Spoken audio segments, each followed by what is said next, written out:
The morning started like any other Tuesday for Captain Jasmine Carter. She woke up at 5, went through her usual routine, and was about to head out the door when her phone rang. It was her sister, crying about their mother's fall at the nursing home. Nothing serious, the doctor said, but Jasmine spent an hour on the phone making sure everything was okay. By the time she hung up, she was running 40 minutes behind schedule. She threw on jeans and a comfortable sweater, grabbed her pilot's bag, and rushed out the door. No time for the usual pressed uniform today. She'd change at the airport like she'd done 100 times before. The airline had lockers for exactly this reason. Denver International Airport was buzzing with the usual Tuesday morning chaos when she arrived. Families heading to vacations, business travelers glued to their phones, everyone in a hurry to get somewhere. Jasmine walked quickly through the terminal, her rolling bag clicking along behind her. She'd been flying for 15 years, the last 8 as a captain. This route to Seattle was one she could fly in her sleep. When she reached gate B-17, she saw her aircraft parked outside the window. A beautiful sight, even after all these years. The gate agent was busy scanning boarding passes for the growing line of passengers. Jasmine walked toward the boarding door, pulling out her employee credentials like she always did. "Excuse me, where do you think you're going?" A sharp voice stopped her in her tracks. She turned to see the duty manager, a man in his late 40s with thinning hair and a tight expression. His name tag read Greg Sullivan, operations manager. She'd seen him around the airport before but never really interacted with him. "I'm Captain Carter," she said with a polite smile, holding up her airline ID badge. "I'm flying this aircraft today." Sullivan squinted at her badge, then at her face, then back at the badge. His expression didn't change. "This doesn't look right," he said flatly. Jasmine felt a small knot form in her stomach. "I'm sorry, what doesn't look right?" "The photo. The credentials. I need additional verification." He crossed his arms, blocking her path more deliberately now. She took a slow breath. "Stay calm," she told herself. This was probably just a misunderstanding.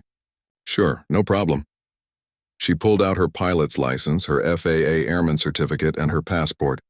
3 forms of identification, all with her photo, all clearly showing her qualifications. Sullivan barely glanced at them. "These could be fake. I can't let you board without proper authorization from the gate agent." "The gate agent is busy boarding passengers," Jasmine said, keeping her voice steady. "And I'm the captain of this flight. We're already running behind schedule, and I need to start my pre-flight checks." "Not until I verify these credentials," Sullivan insisted, his voice getting louder. A few passengers in line were starting to look over, curious about the commotion. Jasmine felt her face getting warm. She'd been through this before, though never quite this blatantly. "Sir, I've shown you 3 valid forms of identification. My crew is already on board. I really need to get to my aircraft, and I need to ensure the security of this flight," Sullivan shot back. His voice carried across the gate area now. "I have a responsibility to every passenger on that plane, and I'm not letting anyone board without proper verification, no matter what story they're telling me." Story. The word hit her like a slap. Passengers were definitely watching now. Some were holding up their phones. Great, she thought. This is going to be on social media in about 5 minutes. One of the flight attendants, Rachel, appeared at the boarding door. "Captain Carter? We were wondering where you—" She stopped when she saw the situation unfolding. "Is everything okay? Do you know this woman?" Sullivan demanded. Rachel looked confused. "Of course. That's Captain Carter. She's our pilot today." "How do I know you're not just covering for her?" Sullivan said. "Step back, please. This is a security matter now." Rachel's mouth fell open. "Are you serious? I've flown with Captain Carter dozens of times. She's literally one of our most senior captains." "I don't care if she's Amelia Earhart," Sullivan snapped. "Rules are rules, and I don't recognize her. Something about this whole situation feels off." Jasmine felt the anger building now, hot and sharp in her chest. But she'd learned long ago that showing anger in situations like this only made things worse. "Mr. Sullivan," she said, her voice carefully controlled, "I understand you're doing your job, but I've provided multiple forms of valid identification.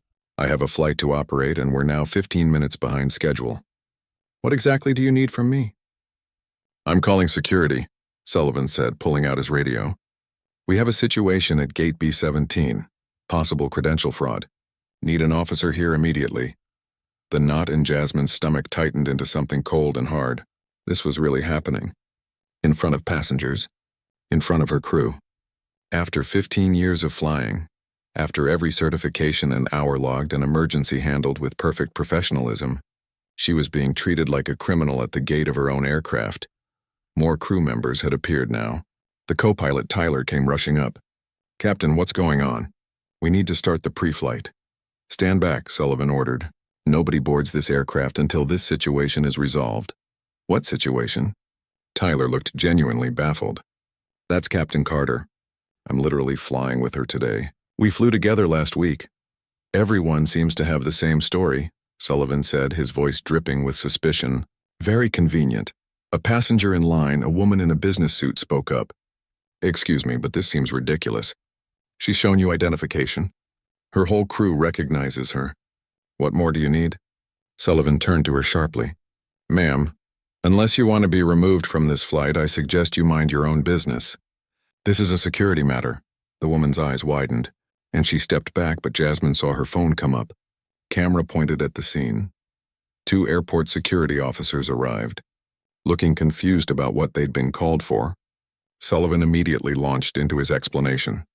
"This individual is attempting to board the aircraft claiming to be the pilot, but I have concerns about her credentials. I need you to remove her from the gate area and verify her identity." One of the officers, an older man with kind eyes, looked at Jasmine's credentials carefully. "Ma'am, are you Captain Carter?" "Yes," she said quietly. "I've been trying to explain that for the past 10 minutes. The officer examined her pilot's license, her FAA certificate, her airline ID. He looked at her face, then back at the documents.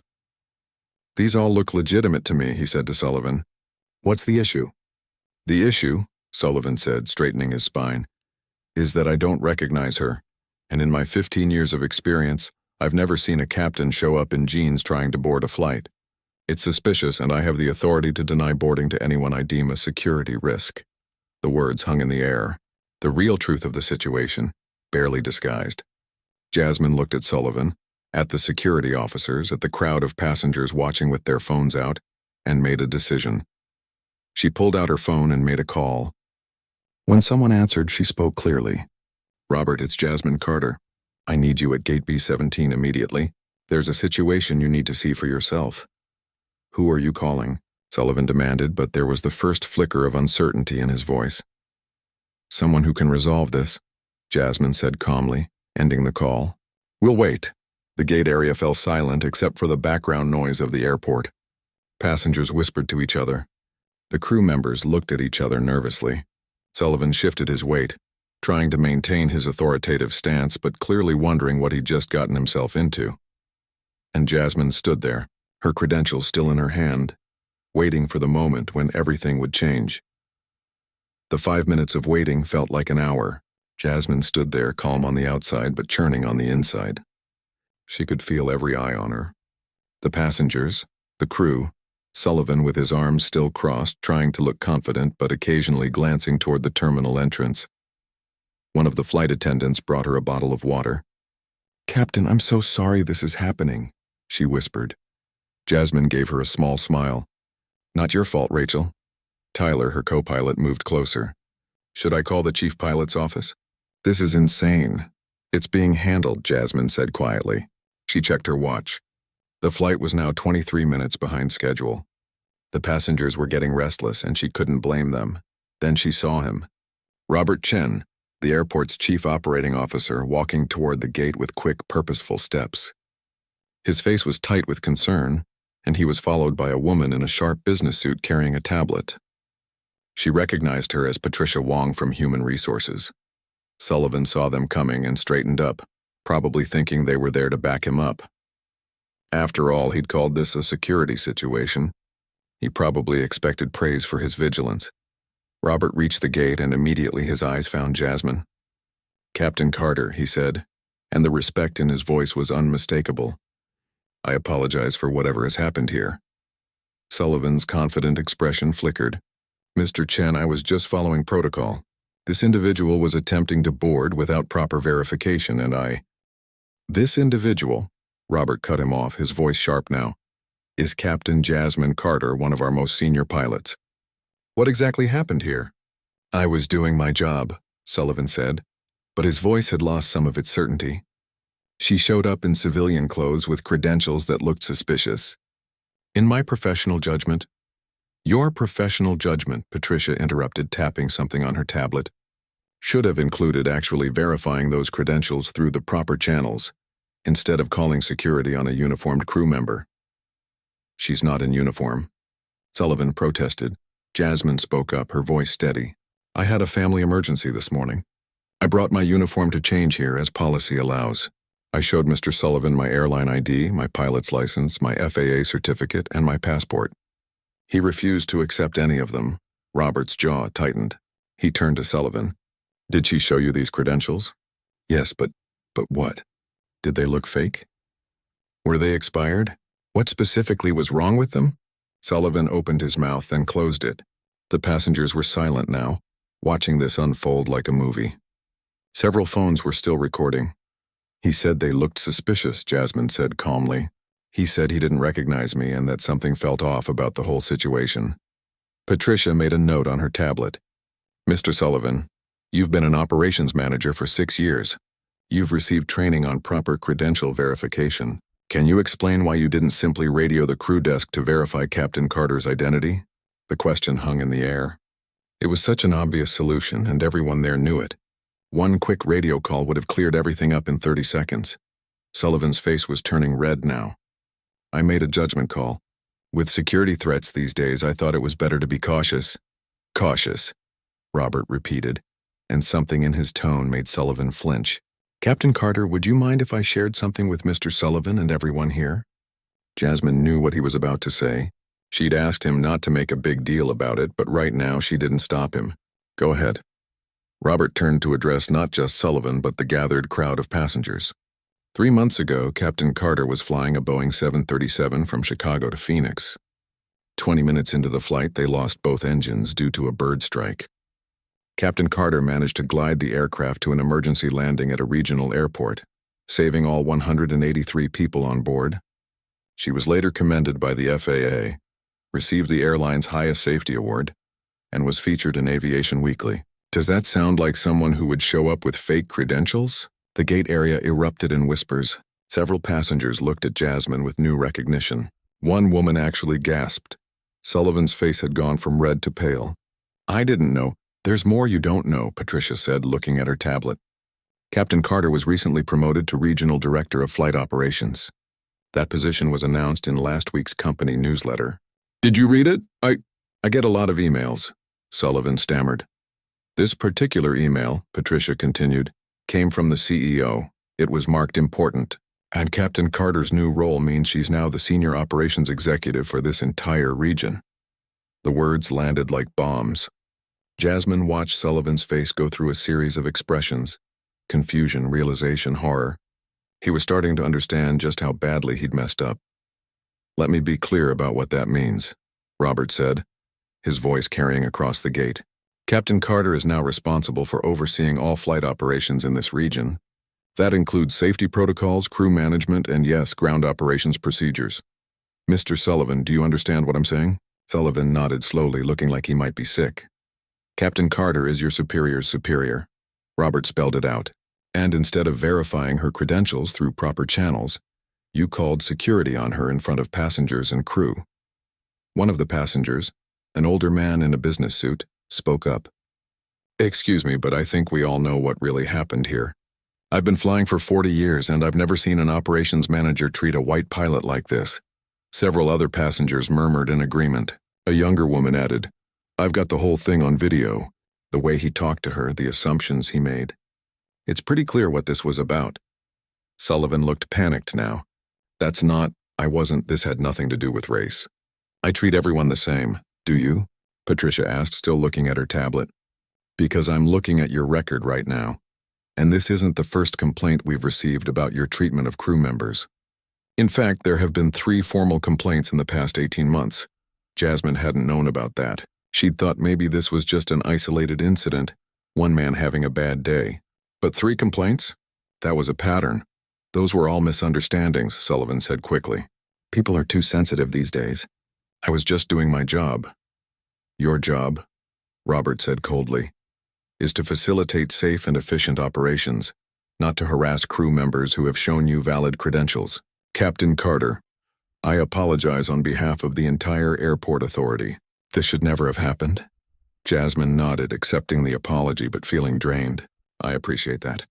But right now I have a flight to operate and we're almost 30 minutes behind schedule. Of course. Robert turned to Sullivan. You need to come with us now. But I'm on duty, Sullivan protested. I'm the only operations manager on this concourse right now. Not anymore, Patricia said firmly. You're being placed on immediate administrative leave pending a full investigation. We'll have someone cover your shift. Sullivan looked around wildly as if searching for support. He found none. The gate agent was deliberately looking away. The security officers who'd arrived earlier were watching with carefully neutral expressions. The passengers were either filming or whispering among themselves. This is ridiculous, Sullivan said, but his voice was weak now. I was following protocol. No, Robert said. You were making assumptions based on appearance rather than following actual protocol. There's a difference, and that difference is going to be examined very carefully in the coming days. As Robert and Patricia started to escort Sullivan away from the gate, one of the flight attendants began making an announcement. Ladies and gentlemen, we apologize for the delay. Captain Carter will be boarding shortly to begin her pre-flight preparations, and we should have you in the air very soon. Thank you for your patience. A few passengers actually clapped. One man called out, "Thank you for your service, Captain." Jasmine felt tears prick at her eyes but blinked them back. Not here, not now. She had a job to do. Rachel touched her arm gently. Are you okay to fly? No one would blame you if you needed a minute. I'm fine, Jasmine said, and she meant it. She was angry, yes. Hurt, absolutely. But she was also a professional, and there were passengers counting on her to get them safely to Seattle. She walked toward the boarding door, her credentials still in her hand. As she passed the line of waiting passengers, several reached out to touch her arm or shoulder in support. One woman, an attorney based on her business card, pressed it into Jasmine's hand. If you need a witness, call me. I saw everything. Tyler fell into step beside her as they entered the jetway. That was intense. Yeah, Jasmine agreed quietly. Yeah, it was. As they approached the aircraft door, she paused for just a moment, taking a deep breath. Then she stepped onto her plane, ready to do what she'd always done best, fly. Jasmine walked through the aircraft cabin, greeting the flight attendants with a nod. They all looked at her with a mixture of concern and admiration. She could feel the weight of what had just happened pressing on her shoulders, but she pushed it aside. Right now she had passengers to transport and a schedule to maintain. In the cockpit, Tyler was already running through the preliminary checks. He looked up when she entered. How are you really doing? She settled into the captain's seat, the familiar surroundings bringing her a sense of calm. Honestly, I'm furious, but I'm also a professional, and these people deserve to get to Seattle safely and on time, or as close to on time as we can manage now. You're amazing, you know that, Tyler said quietly. Jasmine allowed herself a small smile. Let's just fly the plane. They went through the pre-flight checklist with practiced efficiency. Radio checks, instrument verification, flight plan review. The routine of it helped center her. This was what she knew. This was what she was good at.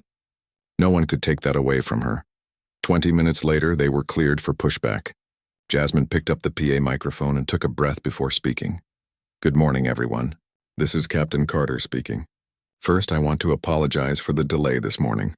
I know many of you witnessed an unfortunate situation at the gate, and I appreciate your patience and support.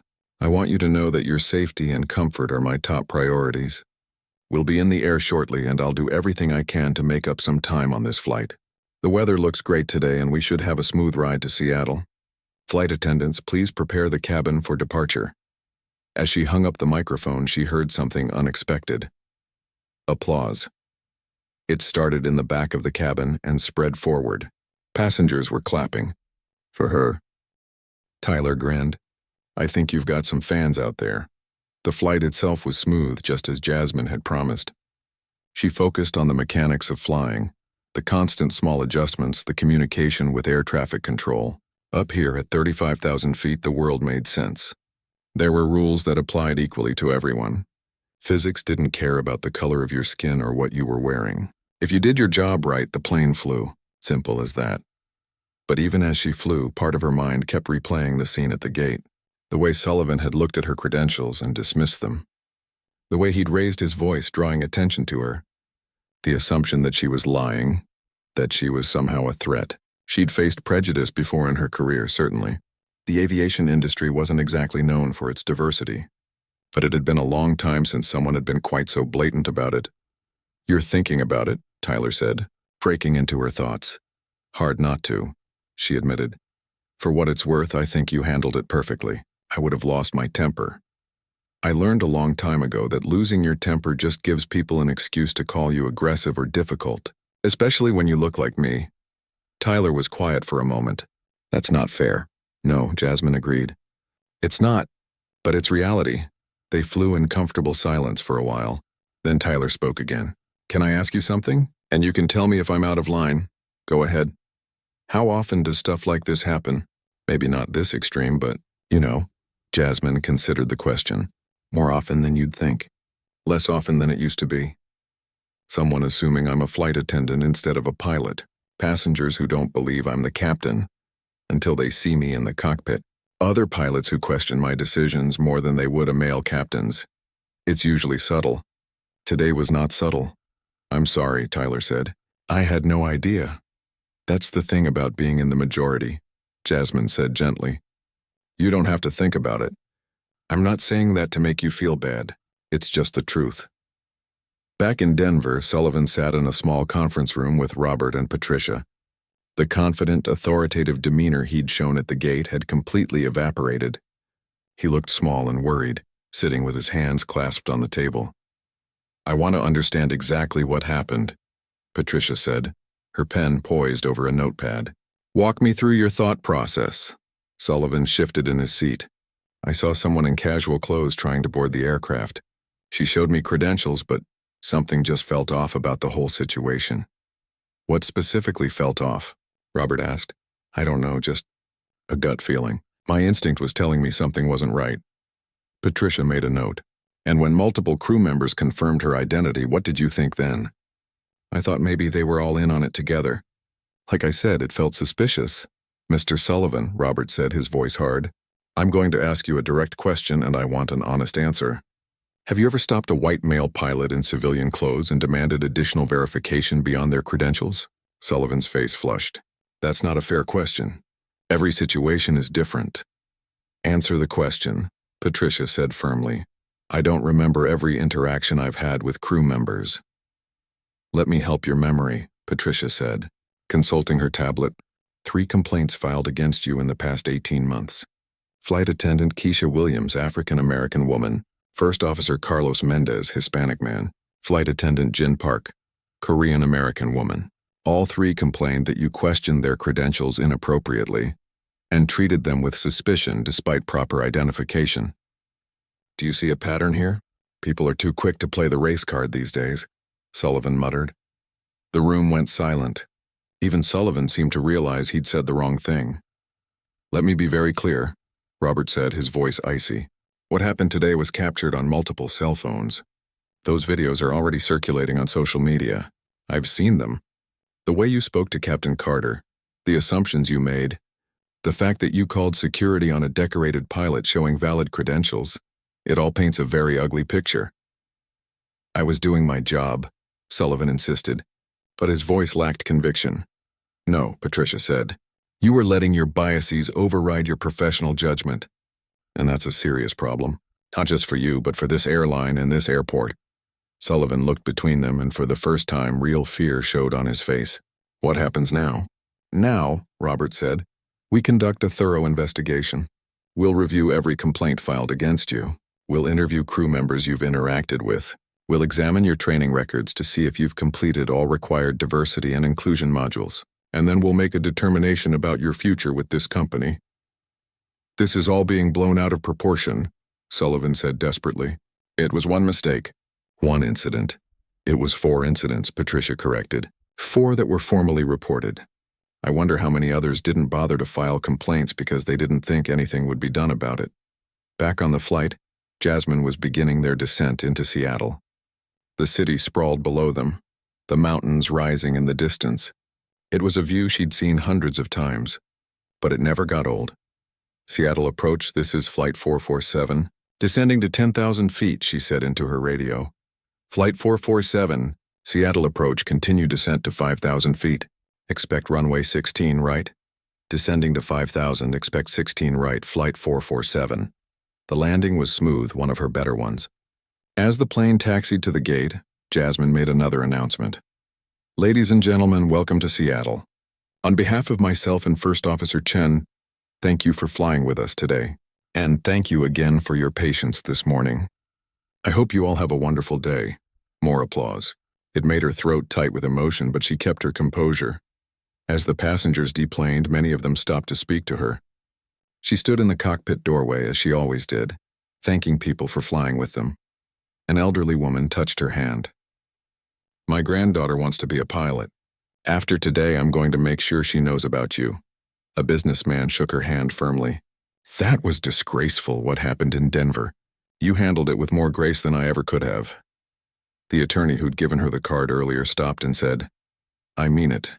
If you need a witness or any kind of legal support, call me. What I saw today was discrimination, plain and simple. A teenage girl, maybe 16 or 17, was one of the last passengers off. She approached Jasmine shyly. Captain Carter, I just wanted to say, I'm studying to be a pilot, and seeing how you handled everything today, staying professional and calm, that taught me more than any flight school ever could. Thank you. That one almost broke Jasmine's composure. She smiled at the girl, fighting back the tears that wanted to come. Keep studying. Keep dreaming. Don't let anyone tell you that you don't belong in a cockpit. After all the passengers had gone, Jasmine sat down in the cockpit for a moment. The adrenaline that had been keeping her going was fading, and exhaustion was setting in. She let herself feel it all, the anger, the hurt, the frustration, the sadness. Her phone buzzed. Multiple messages, one from the airline's CEO, one from the regional vice president, one from her mentor, another black woman pilot who'd retired 2 years ago, and dozens from colleagues who'd seen the videos online. She opened social media and found herself trending. The hashtag Captain Carter was everywhere. Videos of the gate incident had been viewed millions of times. The comments were mostly supportive, though she didn't read too many. She'd learned long ago that reading comments was a quick path to misery. But what caught her attention was something else. News outlets were picking up the story. Aviation forums were discussing it. People were talking about discrimination in the airline industry, about the challenges faced by pilots of color, about the need for change. One incident at one gate had sparked a much bigger conversation. Jasmine wasn't sure how she felt about that. She'd never wanted to be a symbol or a spokesperson. She just wanted to fly planes, but sometimes, she thought, you don't get to choose when you have to stand up and be counted. 3 days after the incident, Jasmine sat in her hotel room in Seattle, staring at her laptop screen. The videos had gone viral in ways she never could have imagined. Millions of views. Thousands of comments, news stations calling her phone, reporters waiting in the hotel lobby hoping for an interview. She'd ignored most of it. After landing that day, she'd completed her required rest period, flown back to Denver the next morning, and then taken 2 days off. Her supervisor had insisted. Take some time, he'd said. Process what happened. We'll handle the media. But processing wasn't easy. Every time she closed her eyes, she saw Sullivan's face, heard his voice saying her credentials looked suspicious. She kept thinking about all the times she'd let smaller incidents slide. The passenger who'd asked if she was lost when she walked toward the cockpit. The gate agent who'd automatically handed her a flight attendant's jump seat assignment instead of checking her actual role. The maintenance supervisor who'd explained basic aircraft systems to her like she was a child, even though she had 15 years of experience. She'd learned to brush those things off, to pick her battles, but this felt different. This had been so blatant, so public, and now the whole world was watching to see what would happen next. Her phone rang. It was Robert Chen from the airport authority. Captain Carter, I hope I'm not disturbing you. No, it's fine. What's going on? We've completed the preliminary investigation into the incident. I wanted to give you a heads up before the formal meeting tomorrow. Are you available to come to headquarters at 2? Her stomach tightened. What kind of meeting? A formal review board. We'll be making final determinations about Mr. Sullivan's employment status. Given that you're the complainant and also, as of your recent promotion, you're in a senior operational role, your presence is required. I see. Jasmine had known this was coming, but hearing it made it real. Who else will be there? Myself, Patricia Wong from HR, our Chief Diversity Officer Linda Ramirez, the airline's General Counsel David Kumar, and CEO Thomas Wright. Mr. Sullivan will be present to hear the findings and respond to them. That's quite a panel. This is being taken very seriously, Captain. Not just because of the severity of the incident, but because of the pattern we've uncovered, and frankly, because the whole world is watching now. But I want you to know, our decision isn't about public pressure, it's about what's right. After hanging up, Jasmine sat for a long time thinking. Part of her wanted Sullivan punished for what he'd done, but another part of her just felt tired. Tired of having to fight these battles. Tired of being the symbol instead of just being a pilot. Her phone buzzed with a text from her sister. Mom's asking about you. Saw you on the news. Are you okay? Jasmine smiled despite herself and called her mother. Baby, I saw what happened, her mother said immediately. Are you all right? I'm fine, Mom, really. That man had no right to treat you that way. No right at all. Your father would have been so angry. Jasmine's father had been a Tuskegee airman, one of the first black military pilots. He'd faced far worse than she ever had, and he'd never complained. He'd just kept flying, kept proving himself until he couldn't be ignored anymore. He'd passed away 5 years ago, but she still thought about him every time she stepped into a cockpit. Dad would have told me to hold my head high and do my job, Jasmine said. He would have, but he also would have made sure that man faced consequences. Your father believed in accountability. They talked for a while longer about family, about her mother's recovery from her fall, about everything except the incident. It helped ground her, reminded her that she was more than just this moment, more than just a viral video. That night she couldn't sleep. She kept thinking about the meeting tomorrow, about seeing Sullivan again, about what she would say if given the chance to speak. The next morning she put on her full captain's uniform, 4 stripes on each shoulder, wings pinned perfectly to her chest. She looked at herself in the mirror and saw her father looking back. He taught her that the uniform meant something. It represented skill, dedication, and responsibility. No one could take that away from her. The headquarters building was downtown, a modern glass structure that housed the airline's executive offices. Jasmine had been here before for various meetings, but never for anything like this. Patricia met her in the lobby. Captain Carter, thank you for coming. Everyone is already assembled in the main conference room. They rode the elevator in silence. When the doors opened on the top floor, Jasmine could see through the glass walls of the conference room. Sullivan was already there, sitting at the long table looking smaller than she remembered. He wore a suit and tie, his posture rigid with tension. Robert stood when she entered. Captain Carter, please have a seat. She took a chair at the table, positioning herself so she could see everyone. Sullivan glanced at her once, then looked away quickly. Good, she thought. He should be uncomfortable. Thomas Wright, the CEO, cleared his throat. Let's begin. Captain Carter, first I want to personally apologize to you for what occurred. What happened at Gate B-17 was unacceptable and does not reflect the values of this airline or our airport partners. Jasmine nodded, accepting the apology but saying nothing yet. Patricia opened a folder. Over the past 3 days, we've conducted a comprehensive investigation into the incident and Mr. Sullivan's employment history. We've interviewed 12 current and former employees, reviewed security footage from multiple dates, and examined all formal and informal complaints filed over the past 3 years. She paused, looking at Sullivan before continuing. What we found was deeply troubling.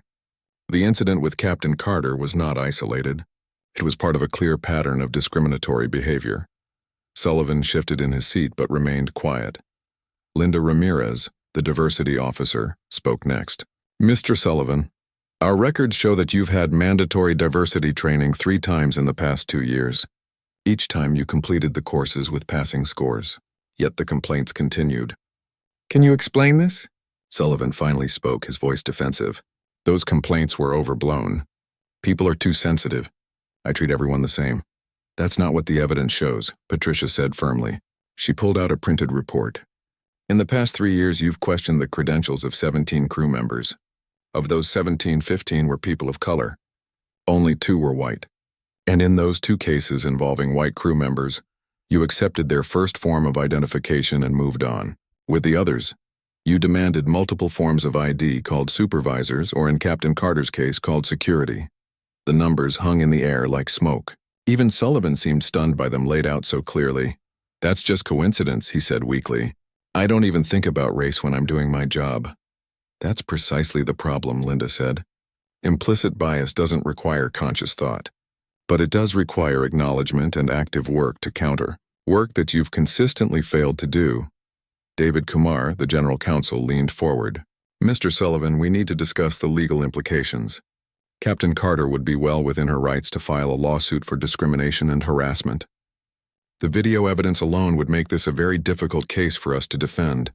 Jasmine hadn't thought about suing, but she kept her expression neutral.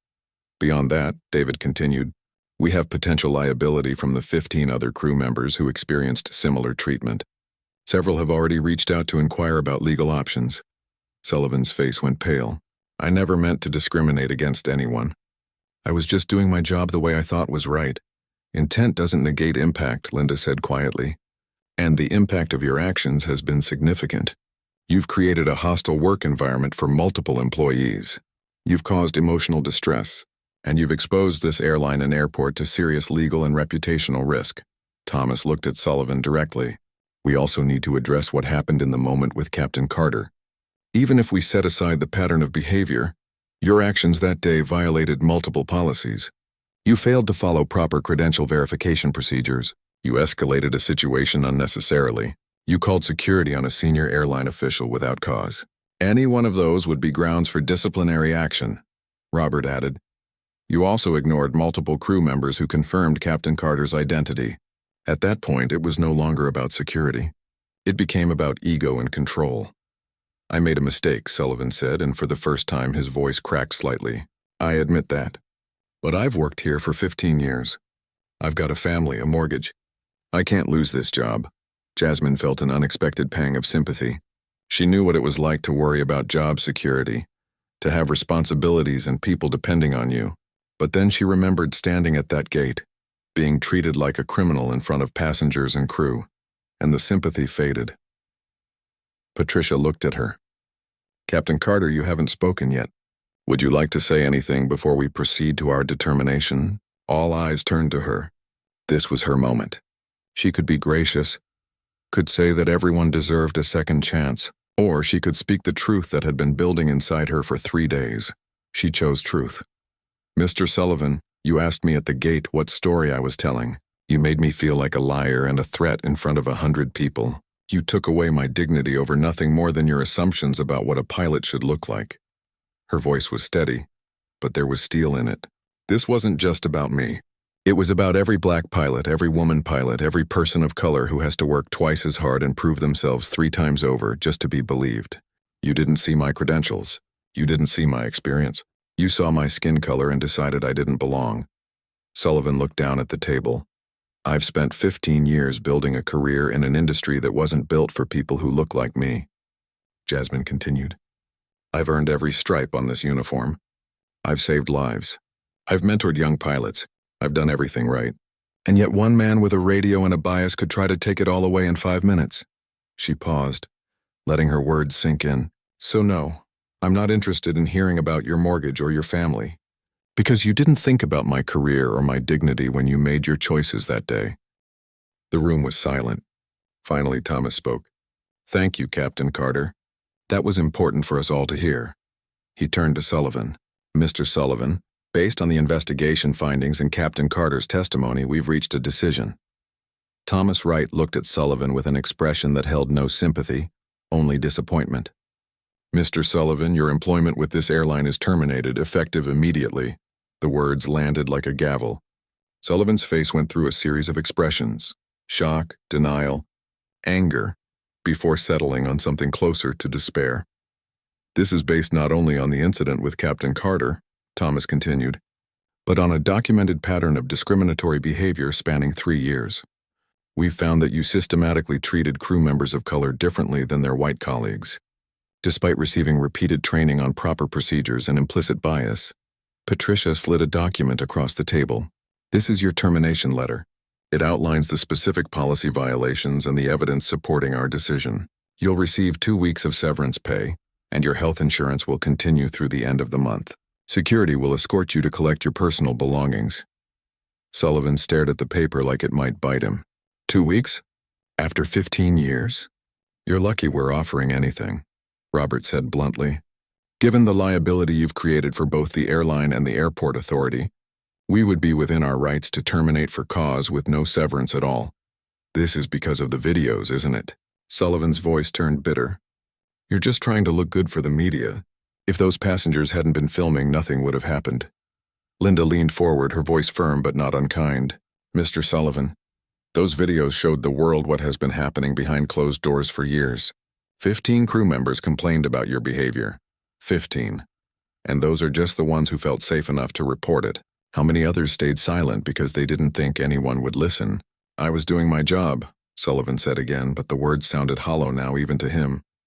No, Jasmine said quietly. All eyes turned to her.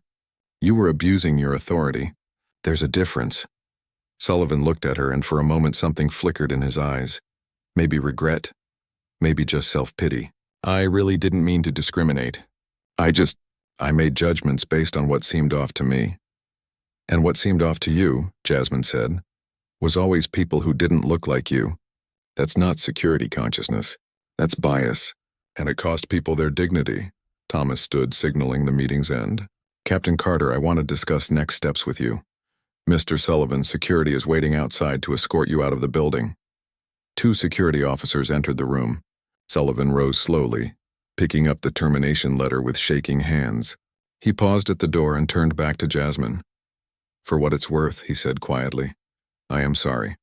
I know you won't believe that, but I am. Jasmine met his eyes. I believe you're sorry you got caught. I believe you're sorry you lost your job. But I don't think you truly understand what you did wrong. Because if you did, you would have changed your behavior years ago when the first person complained.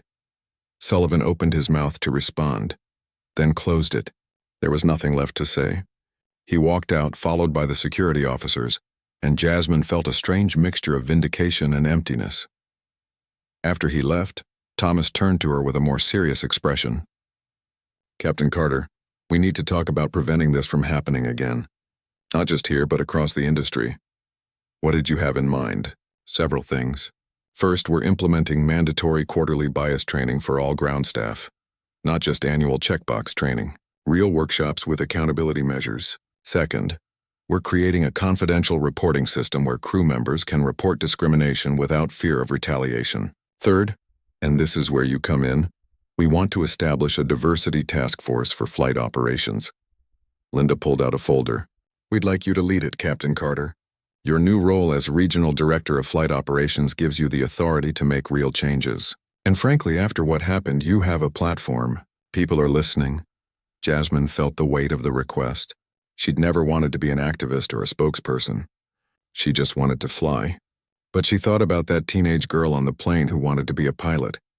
She thought about the 15 other crew members who'd filed complaints that went nowhere. She thought about her father and the battles he'd fought so she could even dream of this career.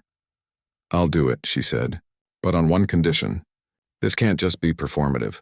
We need real budget, real authority to make changes, and real consequences when policies are violated. Agreed, Thomas said without hesitation. We're also making changes to our hiring and promotion practices to ensure more diversity at all levels, especially management. What happened with Mr. Sullivan showed us that we've created systems where bias can thrive unchecked. That ends now. Over the next week, Jasmine threw herself into the work. She met with the 15 crew members who'd complained about Sullivan, listening to their stories. Some were angry. Some were relieved. All of them were grateful that someone had finally taken their concerns seriously. She also read hundreds of emails from pilots around the country. Black, Asian, Hispanic, women of all backgrounds, sharing their own stories of discrimination and bias. The response was overwhelming and heartbreaking. One email stood out. It was from a young black woman named Destiny who was in flight school. Captain Carter, I've wanted to be a pilot since I was 6 years old, but watching what happened to you almost made me quit. If someone as accomplished as you can be treated that way, What chance do I have? But then I watched your interview where you said you wouldn't let anyone take away your wings. That gave me the courage to keep going. Thank you for standing up. Thank you for staying strong.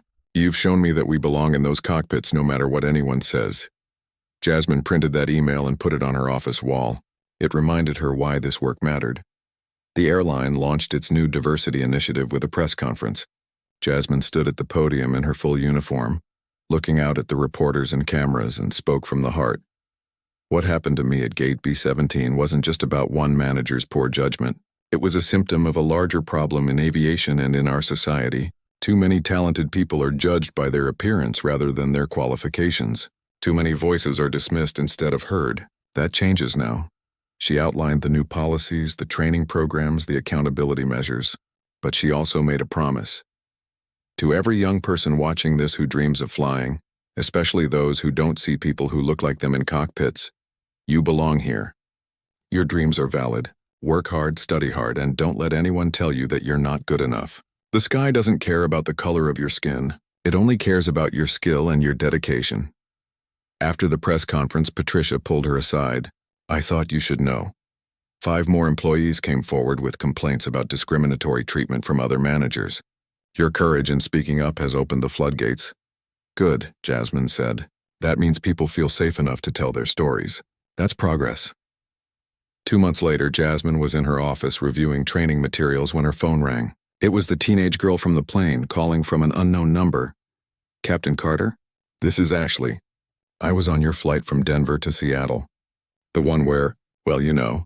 I remember you, Jasmine said warmly. How's flight school going? That's why I'm calling. I just soloed for the first time. I flew a plane by myself today. The girl's voice was filled with joy and pride.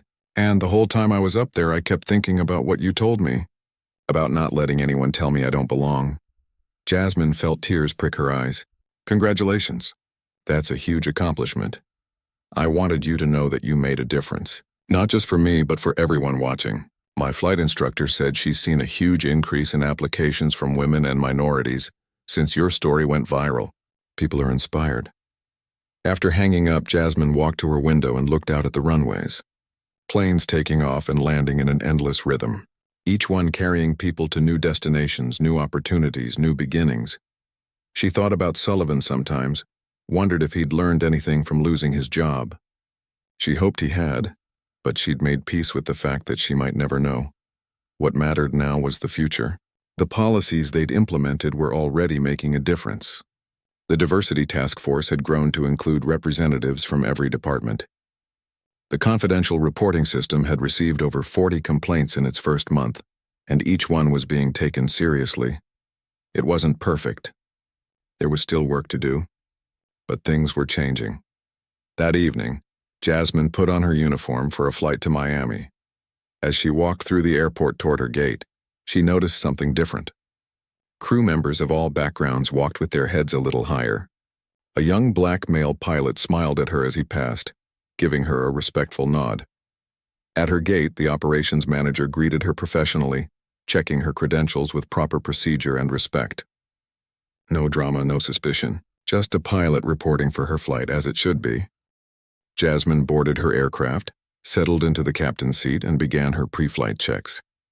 The familiar routine centered her, reminded her of who she was and what she'd earned. She picked up the PA microphone. Good evening, everyone. This is Captain Carter. Welcome aboard. We'll be departing shortly for Miami. Thank you for flying with us today. No one knew it was her. To most of these passengers, she was just another voice on the intercom, just another pilot doing her job. And that, Jasmine thought as she ran through her checklist, was exactly how it should be. Not special treatment, not viral moments, just the opportunity to do the work she loved, judged on her skills and nothing else. The plane pushed back from the gate. Jasmine guided it onto the taxiway, received clearance from the tower, and accelerated down the runway. The wheels lifted off the ground and she was flying again. Up here, everything made sense. Up here, she was home, and no one could ever take that away from her.